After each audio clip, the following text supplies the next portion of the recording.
Hi, I'm Chef Becky. Welcome to Wild Game Cooking. I'm going to teach hunter and trapper Mike Swales how to prepare beaver today. We're going to be doing beaver burgers. Today we're checking beaver traps in the middle of the winter. You can see the lodge. Okay, I got the hole opened up there now. I will pull on the pole. Oh, and there's a beaver. Reach down and grab him there. He's in the snare pole as well. The beaver meat is a mahogany color. It is extremely dark, and the reason why it is that dark is because it's so oxygenated. The beaver obviously is a water mammal, and their lungs are very, very large, and the meat's very red and burgundy because of the fact that there's so much oxygen in the blood. So that's why we have the red meat. Also, the beaver does not have a lot of fat. Because we don't have a lot of fat content in here though, and we're making burgers, we need to add a bit of fat. So what I have here is I've cubed up, this is just a pork shoulder. So you can see the difference in the colors of the meat. The next step here is that we're going to pulse it, and we're going to grind it into a rough grind.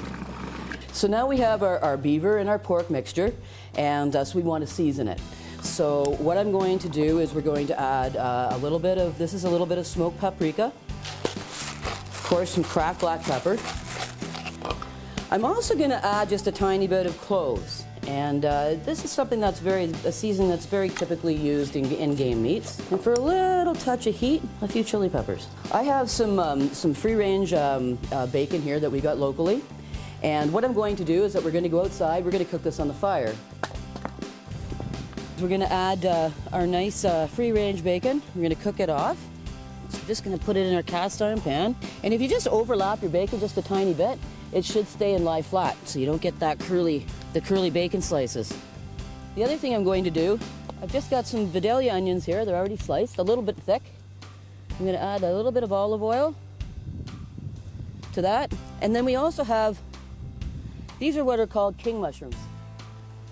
And I have them sliced. They've been peeled on the outside. They're woodland mushrooms. And then I've sliced them. And they're nice and meaty and thick. So I'm going to drizzle them with a little bit of olive oil as well. I'm just going to put these onions right on the grill. All the sugars are going to come together, and these are going to be really sweet. Will be a nice garnish for our burger. And we'll do the same thing with the king mushrooms. And you see how overlapping it, the bacon stays flat. And what we're trying to do here is that we're going to render all the fat out of this. We want it nice and crispy because it's going to add that kind of texture to our beaver mixture. Is that we're going to add binder. So I'm just going to add 2 hen eggs. All right, so we're just going to incorporate the bacon into the beaver and pork mixture.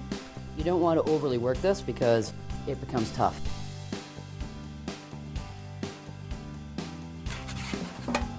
Now we're going to put our burgers on the grill.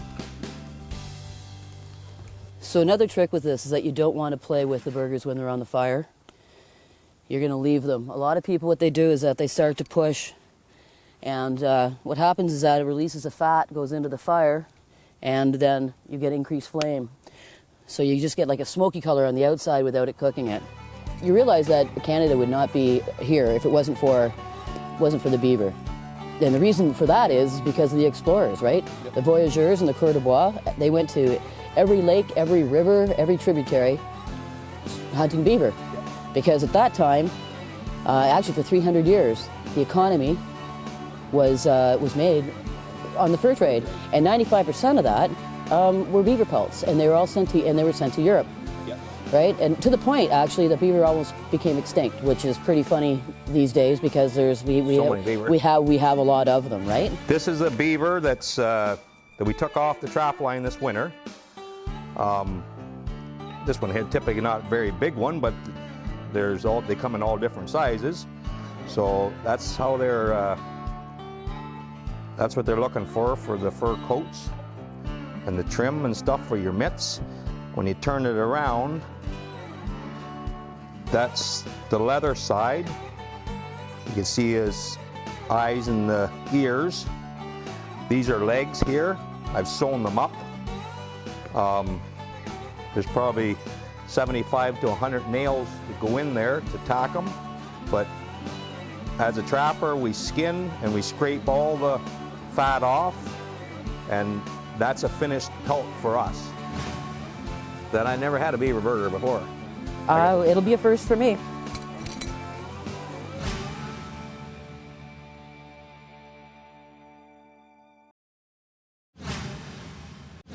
So as you can tell now, right, the bottom of it's getting is also getting charred. So we want to take it off the heat a little bit, because what's happening is that the outside's cooked, but now we have to make sure that the center is. So we can feel where the hot spots are on the grill. Yeah. So we just want to take it over to the side, and then we'll finish cooking there. Yeah, like these two on the back there getting some heat, eh? Perfect. Okay, so now what we're going to do is we're going to plate our burger. We're ready to go. We've got our beaver burger that is now well done at 165. So we're going to take the heel or the bottom of the bun, and we're going to just spread some of our nice aioli on that. We're going to place the beaver burger on top.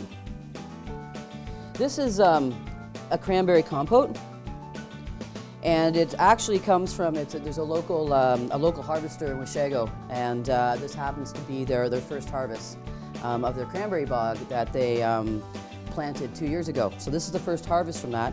So I've just reduced it a little bit with some brown sugar, some maple syrup, and some caramelized onions. So we're just going to put that, a nice blob of that, on the top part of the burger. And this is arugula, and arugula is like a micro lettuce, but it has a peppery flavor to it. So it's got lots of flavors. So we're going to add some arugula to that. A couple of our nice grilled king mushrooms, and why not a couple more pieces of bacon. Okay, so we're just going to pop that on top. Take this nicely skewered pepper, and there is your beaver burger. All right, Mike, so we have your bacon beaver burger, right? Homemade campfire baked beans, and our rainbow nutty slaw.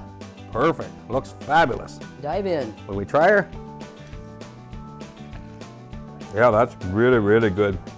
Never had it before, but honestly, it's really good. I wanted this time to make something that was a lot more user-friendly, so to speak. So I wanted it to be more mainstream and to make people realize that, it's not as scary as it sounds. So when you mix game meat with a little bit of pork, with some flavoring, bacon, everybody loves bacon. So now you've got something that is a lot more mainstream that people are going to enjoy.